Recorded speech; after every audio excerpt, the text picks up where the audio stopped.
Hello, everyone, and welcome back to another episode of the Suzanne and Sarah YouTube channel. I'm Suzanne Moore, realtor in beautiful sunny Bend, Oregon, coming at you from beautiful Baja, Mexico.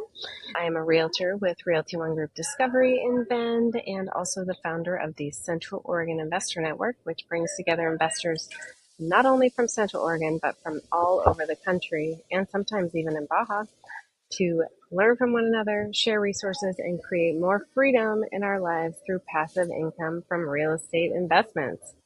So today we are going to be talking to you about the rise in multi-generational living and how this trend is helping to ease some of the housing affordability issues that we are seeing across the country.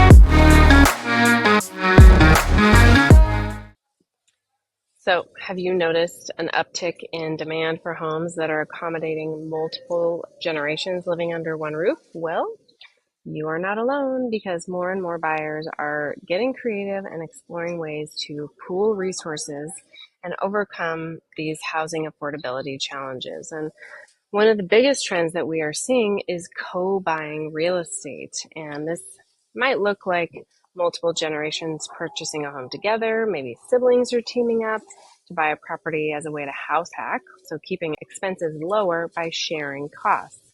And the younger generations in particular are getting more strategic with their home buying, whether it's co-buying with friends, siblings, family members, or even opting for smaller multifamily properties to generate rental income so that they can offset their mortgage payments. And multifamily homes really can make sense for people just getting into the real estate market. And if you follow me on Instagram, you can see I bought my first multifamily rental property when I was still a renter. So it just goes to show you don't always have to buy the home you live in first. You can buy your rental first. And ideally, you're buying a rental that you can either house hack, so maybe you do live in one unit, or you can just rent it out and start generating some of that passive income that either offsets your mortgage or completely covers it, or ideally gets you a passive income check, because that's what we're looking for. So why multifamily homes make sense? Well, essentially what that means is a 2 to 4 unit property generally. So there's also some really good news around these 2 to 4 unit properties because in the last year, Fannie Mae introduced a 5% down owner occupied loan that gives you more ability to buy one of these properties and live in it. So that makes multifamily property purchases a lot more accessible because your down payment is lower. So in Bend, let's just take an example of a $700,000 duplex in Bend. What would your down payment be? It would be $35,000. Like that's pretty achievable. And so that's what I mean by accessibility. And it also allows buyers to live in one unit and rent out the other unit to reduce their housing costs. So millennials in particular are really leveraging this strategy to break into the housing market despite rising prices and relatively high interest rates. So this type of house hacking is a trend that we really expect to gain momentum as affordability remains a pressing concern because it's a really practical way to secure housing while creating an additional income stream that ultimately should be able to provide you with some passive income over time. So what you want to consider before buying a multi-generational home. If you're thinking about buying a home to share with family members or siblings or coworkers or whatever, few key factors you'll want to keep in mind. Number one is accessibility. So if you're buying with aging parents, it's really important to find a home that accommodates potential mobility limitations. So you want to look for features like minimal stairs, wider hallways, and doorways that can accommodate walkers or wheelchairs, even if they don't need them now. You just want to be ready and not have to sell and buy something new in 5 years. The next one is proximity to amenities. So you want to consider how close the home is to essential services. So if someone in the home no longer drives, you're going to want easy access to grocery stores, medical facilities, and public transportation.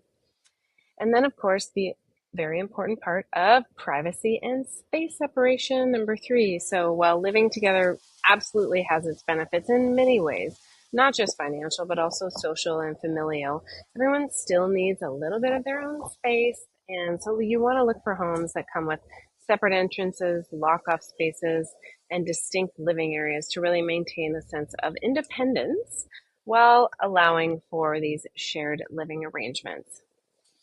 So the other option is maybe you already have a family home that you can retrofit for multi-generational living. So, you're not looking to buy new right now.